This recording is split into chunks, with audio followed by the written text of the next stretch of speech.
अब हम आपको सेल्फ प्रोनिंग की विधि बताते हैं। इसके लिए हमें 3 जगह पिलो रखने हैं। हमें सेल्फ प्रोनिंग में करना क्या है, हम पेट के बल लेटेंगे, लेकिन ऐसे नहीं कि सीधे हम पेट के बल लेट जाएं, क्योंकि ऐसा किया तो हमारा पेट दबेगा और पेट का मूवमेंट इफेक्ट हो जाएगा। वो क्यों इंपॉर्टेंट है कि पेट ना दबे? जब हम सांस लेते हैं तो चेस्ट और पेट के बीच में डायाफ्राम होती हैं, और जो डायाफ्राम्स का मूवमेंट होता है उसका बहुत भारी कंट्रीब्यूशन होता है हमारी ब्रीदिंग में।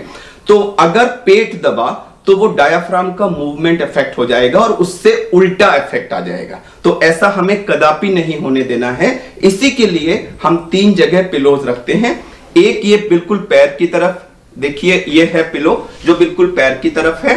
ये उतना इंपॉर्टेंट नहीं है। सबसे इंपॉर्टेंट पिलो हैं 2 या 3 या 4 आपको लेने पड़ेंगे depending on the size of your pillow, जो कि हमारी पेल्विस, जो ये है हिप बोन हम जिसे कहते हैं, इस हिप बोन के नीचे आएंगे। ध्यान रखना है कि पेट के नीचे पिलो नहीं आना है। पेट का जो लोअर मोस्ट पोर्शन है जिसको हम हिप बोन कहते हैं, ये पिलो पे आएगी।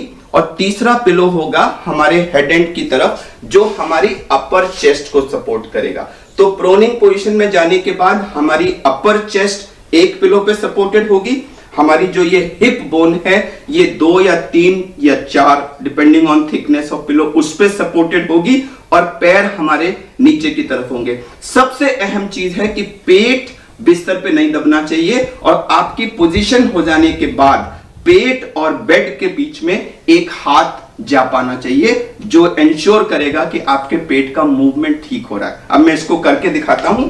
मैं झुका, पेशेंट तो लेटा होगा तो वो लेटी पोजीशन में भी कर सकते हैं, मैं आपको खड़े होकर दिखा रहा हूं। अब मैंने ये 3 पिलो लिए हैं। अब ये इंपॉर्टेंट है कि मेरा पेट ना दबे, ये जो पेल्विस वाला पोर्शन है ये इसके ऊपर आए। तो मैंने अपना ये जो पेल्विस का पोर्शन है इसको इन पिलोस के ऊपर लिया, लेट करके थोड़ा सा मैंने उसको एडजस्ट किया। अब मेरा पेल्विस का पोर्शन, हिप बोन वाला पोर्शन पिलोस के ऊपर है, पेट बिल्कुल फ्री है। अब ये चेस्ट वाले तकिए को मैंने थोड़ा सा अपनी तरफ लिया और इसको यहां पर जो मेरी अपर चेस्ट है इस पे कर लिया, यहां पर।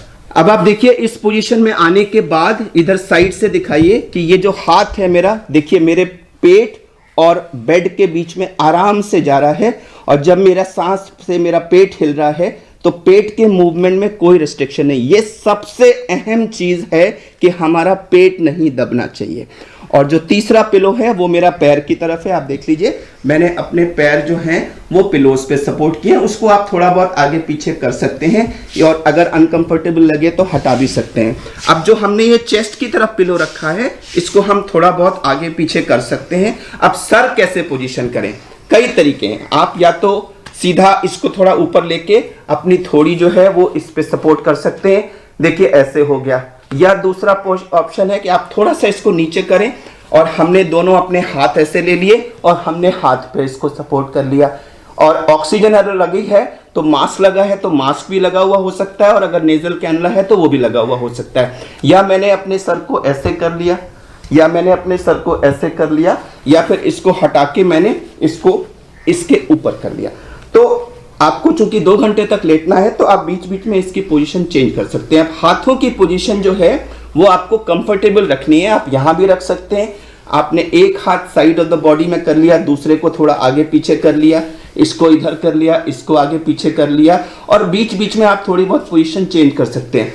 बीच में अगर संभव हो, अगर आपको थकान ना हो और ऐसा करने पे आपका ऑक्सीजन ना कम हो रहा हो, तो आप थोड़ी देर के लिए बीच में चेस्ट को ऐसे उठा करके डीप ब्रीदिंग की एक्सरसाइज भी कर सकते हैं, और फिर आप वापस आ सकते हैं। ध्यान रहे कि ये सैचुरेशन लगा के करें। अगर आपको ब्रेथलेसनेस हो रही है, टायर्डनेस हो रही है, या सैचुरेशन ऐसा करने पे ड्रॉप होता है तो ऐसा ना करें। तो ये हुई प्रोनिंग की पोजीशन, जिसमें चेस्ट के नीचे पिलो है, मेरी पेल्विस के नीचे, हिप बोन के नीचे पिलो है, और पैर के नीचे पिलो है, और मेरे पेट और बेड के बीच में जगह है। अब आइडियली 2-3 घंटे अगर आप इस पोजीशन में लेट सकें तो आप देखेंगे आधे घंटे के अंदर ही आपके सैचुरेशन में 5 से 10% का इंप्रूवमेंट आ जाएगा। 2-3-4 घंटे आप इस पोजीशन में लेटिए, उसके बाद आप पोजीशन चेंज कर सकते हैं। मैंने ये पिलो हटा दिया, मैंने ये पिलो भी हटा दिए, और ये पैर वाला पिलो भी हटा दिया, और अब मैं लेफ्ट लैटरल पोजीशन में आ गया। मेरी लेफ्ट साइड डाउन है, मैं लेफ्ट लैटरल पोजीशन में आ गया। हाथ को यहाँ रख सकता हूँ, यहाँ रख सकता हूँ, यहाँ रख सकता हूँ, जैसे चाहे सर पे रख सकता हूँ, जिसमें मुझे कंफर्टेबल लगे। अब मैं 2 घंटे लेफ्ट लैटरल पोजीशन में लेटने की कोशिश करूंगा। उसके बाद फिर मैं राइट लैटरल पोजीशन में चला जाऊंगा। मैंने अपनी पोजीशन चेंज कर ली और अब मेरी राइट साइड डाउन है और अब मैं राइट लैटरल पोजीशन में आ गया। तो मैं अब राइट लैटरल में 2 घंटे लेटने के बाद अब हम सीधे हो सकते हैं, अपने बैक के बल लेट सकते हैं और इस पोजीशन में हम थोड़ी सी ब्रीदिंग एक्सरसाइजेस कर सकते हैं थोड़ी देर, या फिर हम धीरे धीरे धीरे उठ के बैठ सकते हैं और उठ के बैठ के चौकड़ी मार के बैठ जाएं। ऐसे बिल्कुल अपने को झुका के ना बैठें ऐसे, क्योंकि उससे हमारी लंग कैपेसिटी कम होती है। अपने को पूरा जितना सीधा हो सकता है और जितना चेस्ट को पीछे कर सकते हैं, थोड़ा सा ऐसे मूवमेंट कर लें, थोड़ा शोल्डर्स को ऊपर नीचे मूवमेंट कर लें, थोड़ा ऐसे दाएं बाएं मूवमेंट कर लें। और बैठने के साथ में आप अपने को सपोर्ट भी कर सकते हैं। बेड पे कोई स्टूल या कोई ऐसी चीज अगर ले लें, ऐसे रख लें और उस पर एक पिलो रख करके ऐसे करके आप यूं रख करके इस पर सपोर्ट लेकर भी बैठ सकते हैं। तो इससे भी, ये हम लोग कार्डियक पेशेंट्स में ये पोजीशन अक्सर यूज करते हैं, तो इससे भी आपको सपोर्ट लेके बैठने में थोड़ा सा मदद मिलेगी। तो 1-2 घंटे बैक पे लेटना या सीधा, तो 2 घंटे प्रोन यानी पेट के बल, 2 घंटे लेफ्ट लैटरल, 2 घंटे राइट लैटरल, फिर 1-2 घंटे बैठे हुए या बैक पे लेटे हुए, और फिर इसी साइकिल को हम रिपीट कर सकते हैं। अब जरूरी नहीं है कि हर पोजीशन में आपको बेस्ट मिले, इंडिविजुअल वेरिएशंस होंगे। तो अगर आपको किसी एक पर्टिकुलर पोजीशन में बेस्ट ऑक्सीजन मिल सकता है तो उस पोजीशन को आप ज्यादा समय के लिए इस्तेमाल कर सकते हैं। मैं फिर दोहराना चाहूंगा कि ये जो सेल्फ प्रोनिंग है, ये कोई मैजिक बुलेट नहीं है, नंबर 1। नंबर 2, ये ऑक्सीजन का या वेंटिलेटर का या आईसीयू केयर का कोई श्योर शॉट ऑल्टरनेटिव नहीं है। यह हर घर में आसानी से बिना किसी इक्विपमेंट के, बिना किसी एक्सपेंडिचर के कर सकी जाने वाली प्रूव्ड, साइंटिफिकली प्रूव्ड इफेक्टिव एक मेथड है। और इसको जैसे ही आपका सैचुरेशन कम होना शुरू करे, अगर आप इसको इस्तेमाल करने लगे तो तुरंत आपको 5 से 10% का ऑक्सीजनेशन में इंप्रूवमेंट मिल जाएगा, जिससे हो सकता है आपको ऑक्सीजन लगाने की जरूरत ही ना पड़े। एक, या जब तक आप ऑक्सीजन या बेड का अरेंजमेंट करते हैं तब तक कम से कम आपका सैचुरेशन इंप्रूव हो जाएगा।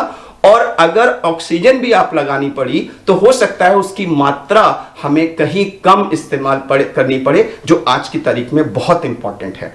तो ये सेल्फ प्रोनिंग एक साइंटिफिकली प्रूव मेथड है। आईसीयूज में पूरी दुनिया में वेंटिलेटेड पेशेंट्स में इसका इस्तेमाल होता है, और जहां जहां रिसर्च हुई है 3/4 से ज्यादा पेशेंट्स में इससे सिग्निफिकेंट बेनिफिट प्रूव हुआ है। In fact it has been proved कि ये आईसीयू पेशेंट्स में डेथ रेट को कम करता है। तो जो इतना वेल प्रूव्ड मेथड है उसका हम घर पे इस्तेमाल क्यों ना करें। कुछ लोगों ने पूछा कि जिनका अभी ऑक्सीजन गिरना नहीं शुरू हुआ लेकिन वो अभी कोविड से पीड़ित हैं, क्या वो भी कर सकते हैं? तो कर सकते हैं, इसमें कोई नुकसान नहीं है। इसका प्रॉपर एप्लीकेशन तो उनके लिए है जिनका ऑक्सीजन गिरना शुरू हो गया, बट दूसरे लोग भी अगर belly down, right lateral, left lateral बैठा इस पोजीशन में चेंज करते रहेंगे तो कोई नुकसान नहीं होगा, फायदा भले ही हो सकता है।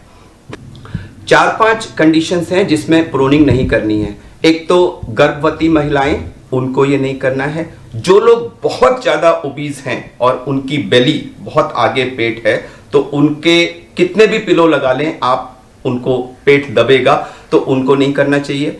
अगर आप हार्ट पेशेंट हैं तो प्लीज आप इसको मत करिए, क्योंकि हो सकता है इससे आपको कुछ हार्ट फेलियर की प्रॉब्लम ना हो जाए।